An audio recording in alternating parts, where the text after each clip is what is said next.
Alright, hell yeah. So we're starting to build our own raft. Let's check it out. Alright, hell yeah. So what we're doing is we're trying to build our own raft. And we're starting with the most critical section is this back corner. And so this is where I would sit. And I want this to be the neutral surface. And so it's fairly wide and kind of long. And then we have all these surfaces that we can roll onto. Now, this is just mimicking the floor, and it's only going to the halfway point. And so I'm going to put this on the floor in a sec. The things that we don't show are, you know, over here, we're going to have a stair step down. But hell yeah, let's get this thing on the floor. I'm kind of bummed because this is actually for a righty. I'm a lefty, and so because the boat was upside down, I did not take that into consideration. But if I shift back onto this, hell yeah, I'm shifting onto the stern. If I shift over here, then I'm shifting on the other portion of the boat. Now, I made a smaller neutral for the opposite side. You know what I mean? So if this is my strong side, then hell yeah. On the other side, I'm going to make a smaller planing surface. And so this is just the floor, and it's kind of interesting that even right here, I can put the boat onto a 3/4 edge. And then, so this is going to be coupled. What I have noticed is that this is the 4-inch drop down, and then we'll have a vacancy, or just like flat material off of there. But if we do this stair step, what happens is this surface engages, and then at some distance later, the other surface engages. And what happens is now you have a distance here between them. If you think of it as cat tubes, you would have like one rounded tube here, and then one rounded tube here, and that gives you your stability between those locations. So even though like this actually rolls onto 3/4, it's the combination of this and, you know, it's like this contact point right here, as well as a contact point maybe like a foot away, you know, and that's going to give that width to this location. But hell yeah.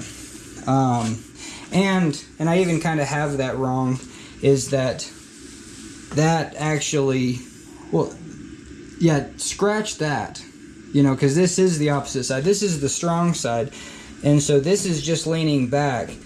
What I'll have in a second is going to this location over here, where we actually drop it back and then edge it over. And so that is the motion that I don't have shown yet. And so once we get the other surfaces, we'll have a stair step here. This will come out like this, and then it'll instantly hit, you know, and keep this from going any higher. And then same thing here, we'll have a stair step up, and the second that leans in, then that's going to engage. But this corner is very important, and so I can lean over here, sorry about the banging, or I can lean this way.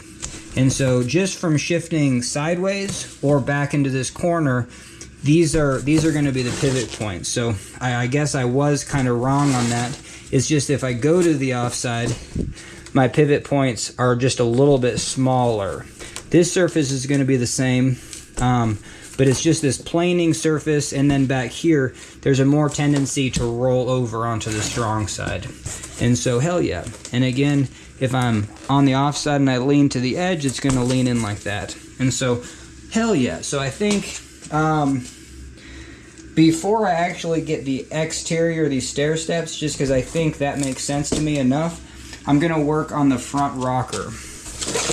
This stern is going to mimic a very short stern, where then you can have, you know, something go into the water. And then this short stern, especially in like a high volume boat, you know, is going to mimic like a half slice. Just because I think with a large boat, you're still going to need some volume, but making it short and stubby allows that, you know, to get vertical. And so we're gonna work on that.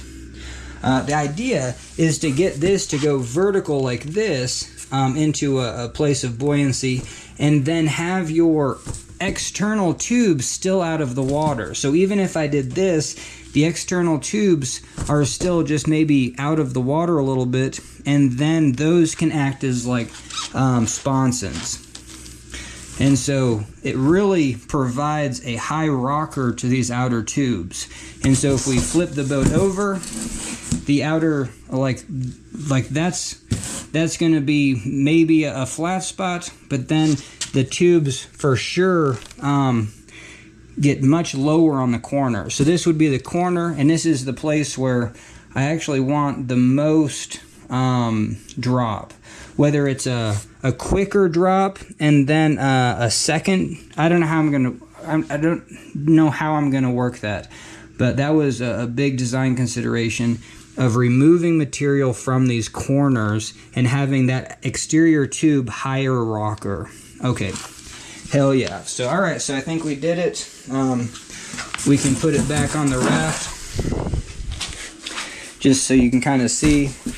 But this is starting to make sense to me, hopefully, because I've sat in my boat after I've pushed out the floor, and then I've done sessions on the wave where I'm just like, well, yeah, there's places that are lacking. One is that, so here's the difference. So I'm starting this, like center is going to be right there. So this is actually going to be just forward of center, and this is where I'm going to have a very steep taper. And so what this hole right here, or I would say this is probably like the thwart is like right here. And so just in front of the thwart is right on this point. You know, so if I shift forward or just like neutral, I'm going to be here, but just the slightest shift back, I can leverage the boat up. But then, you know, the other thwart is like right here. But if I throw my knee into the other thwart, my knee is going to be right there, and I want that to slope down. Now I want my weight onto this slope surface, and we have to do that right here. You know what I mean? So you can see that from an R1 boat is those slope surfaces don't happen until way over here. And even kayaks, you know, it doesn't even happen on a kayak. And that was kind of a golden moment to like throw the kayaks under the RMR Fat Cat, because they still don't have the dynamic profile that you can have when shifting from one place to another. It's super cool to be able to shift from one location to another and then have secondary sponsons, you know, to hold that stability. And so, hell yeah. So hopefully I'll have a couple more hours this evening and I'll kind of flesh out what I want out of this bow. All right, hell yeah. Thanks for joining me. Booyah.